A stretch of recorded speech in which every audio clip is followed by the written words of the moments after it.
Hi, this is Bobby Tewksbury with TewksHitting.com, and today we're going to take a look at Javier Baez, the prospect with the Cubs who recently got sent down to start the year in AAA.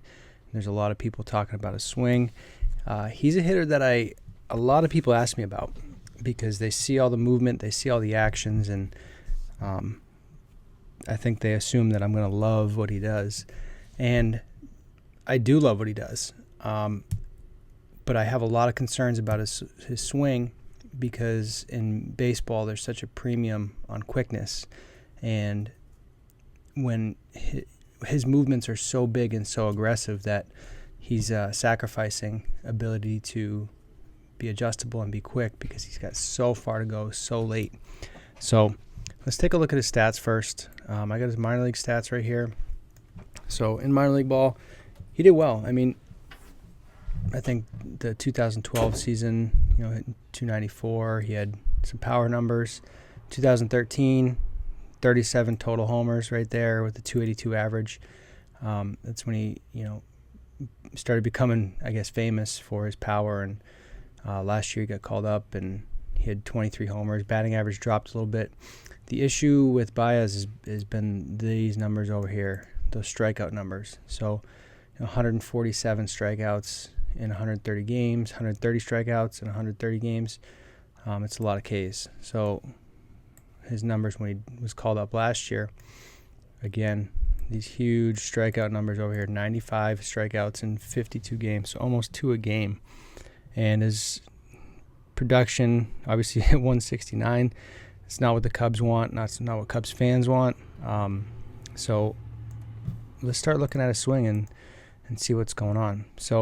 So much of what I talk about with hitters has to do with their timing and getting prepared to see the ball. So in all the clips I'm going to show, I'm trying to highlight pitch release and how the hitter's getting ready for that. So with Baez, he's got a pretty big leg kick, and a lot of people compare him to Sheffield, and I'm going to use Josh Donaldson as well to show kind of sequence.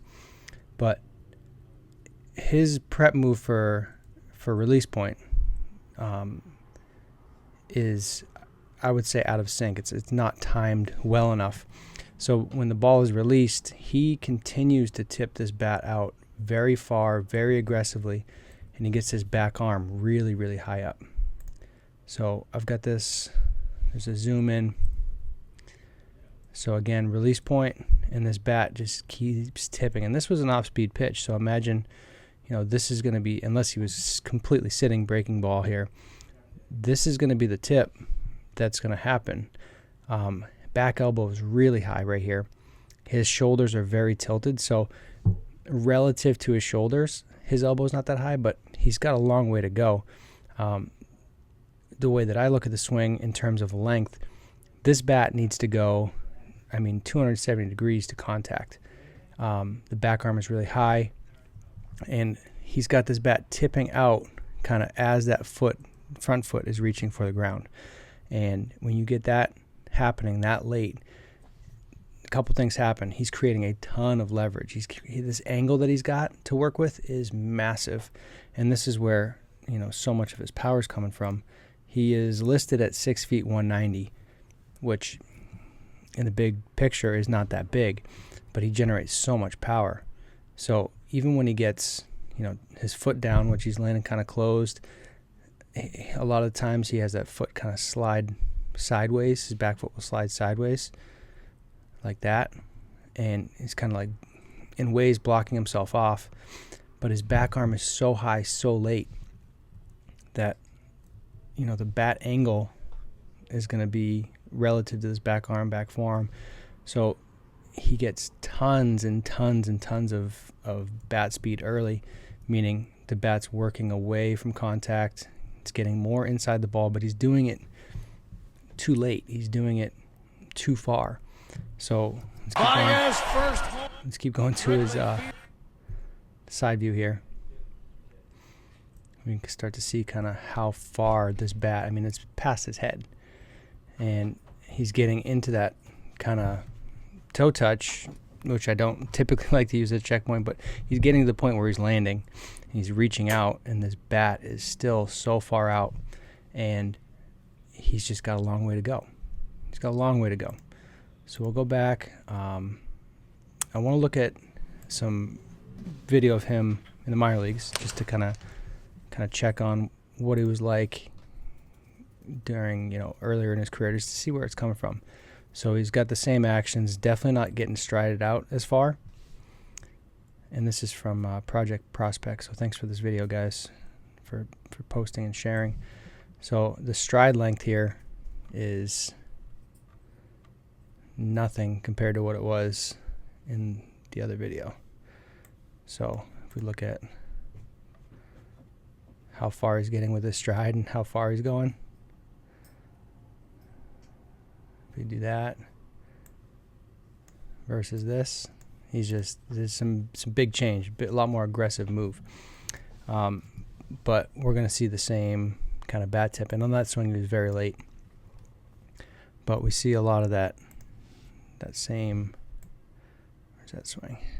We see a lot of that same bat tip and the timing of that tip. I like in terms of sequencing, I like how the bat's working kind of down towards the shoulder as he's starting to work forward.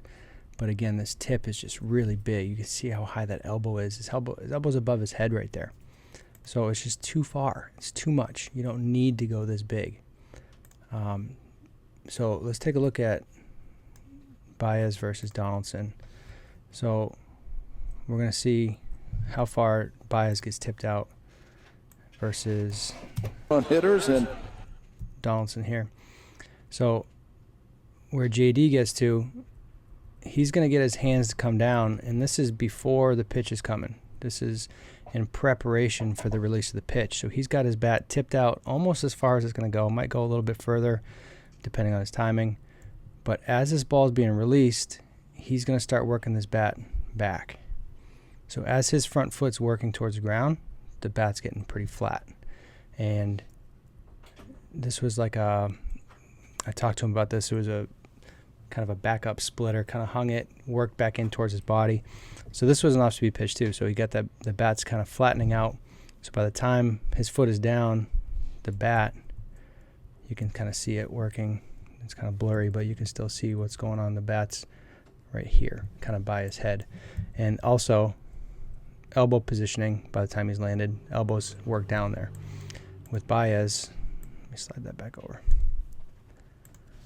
With Baez, when he's getting to the ground, this bat is still really, really, really vertical. The bat is still, or his back elbow is still really high. And his bat is tipping out so long after the ball's been released. We can see the ball in the frame right here. So at this point, Donaldson's had his bat working back for a number of frames. So he's when Donaldson's reading the pitch, his bat is working back. When Baez is reading the pitch, his bat is working forward. It's, these first, you can see when the ball's released. So ball's released, Baez is kind of just starting his tip, and it's a fast and aggressive tip. So he's getting it out there really far, really late, and the ball's about halfway to the plate before he starts working this bat back. It's just not enough time. It's very late. It's very aggressive, and that's, I guess, the theme here. So let's bring in Sheffield, because Sheffield is a guy that I hear him compared to a lot, and we're going to see something very similar with Sheffield. So again, I'm trying to use all clips where the pitcher's included. Sheffield has this big tip. I mean, very, very big tip, but he's getting there as the ball's being released, and he's going to start working this bat up way sooner. So at this point in the swing, Baez is just finishing the tip out, where Sheffield's already got it working back, and that allows him to be in a better position. You can see the back elbow is down already, and the bat's really flattened out when he's starting to enter the zone. So he's getting on plane earlier. He's getting the bat moving to where he can effectively kind of control it earlier. And here's another look at it, because he's got a big forward move too. So Sheffield, we just looked at it. Sheffield's about here when the ball's being released. So the bat is working back, and this, I wish this had more frames, but you can see that bat working back as his front foot's reaching forward, as the front foot's reaching for the ground. So when he lands, everything's flattened out. He's just got more spacing. The back arm is down. He's able to deliver the bat to the ball. Barry Bonds, young Barry Bonds. And this is from Noon Time. Thanks, Noon, for pulling this clip. And again, we've got the pitcher. We can see him getting to release point, and we can see that Bonds. And this is I wanted to go with the young Bonds because his swing kind of developed over time. So again, release point, and the bat's going to start working back as he's reading the pitch. Versus, again, pull this over just a hair. So again, release point, bat is working back versus release point, bat working out very aggressively, very late. Again, high elbow, everything is way too big. And if timing wasn't a factor, if you didn't have to be, supremely quick, these are the best velocities on the planet. If you don't have quickness in your swing, if you can't adjust to quickness, sure, he's going to have a ton of power, but he's out of sequence. And again, I don't mind. I probably wouldn't want to see his back arm get this. He doesn't need to get this big. I don't mind it, but it's unnecessary. It's too much. It's unnecessary. Want to look at some other guys. We have a cool clip with Hank Aaron and Barry Bonds synced up. So, again, we're going to see Hank's getting still a pretty late tip, and Bonds has a late tip. But, again, as the front foot is reaching for the ground, that's when the bat's working back. And they kind of get this tip initiated when they're on the backside, so the bat can start working back sooner and really flatten out. And this is, two of the greatest hitters of all time, regardless of any other potential asterisks or whatnot. Another one of Hank Aaron.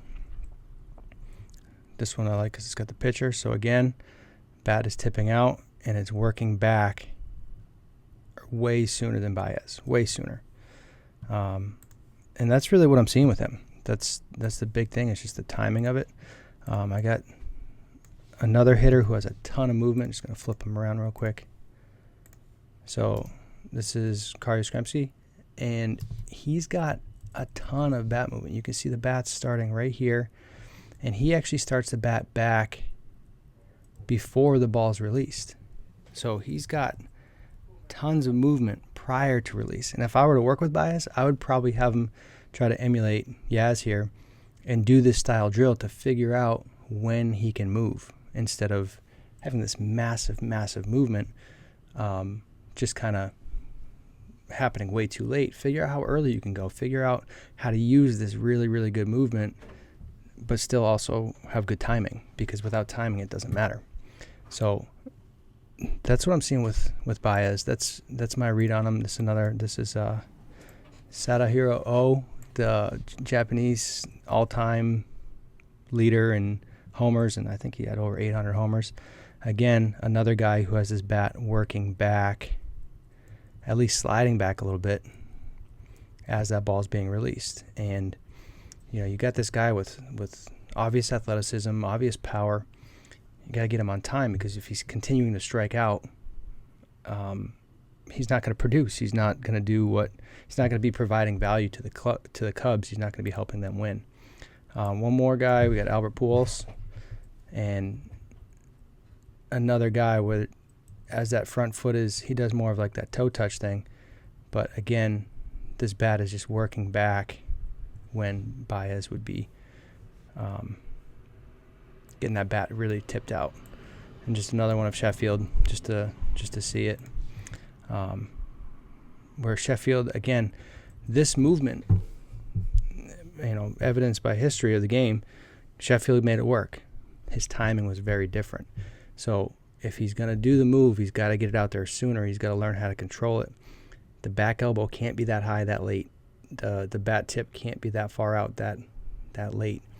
And if he can figure it out, he might go on to be a very, very successful major league player. But but the way he's swinging right now, obviously it's not working. I don't think he needs to shorten his leg kick. I don't think he needs to necessarily tip less, but the timing of it and the sequence of, when he's doing that move relative to the pitch being released and relative to when he's reading the pitch needs an adjustment.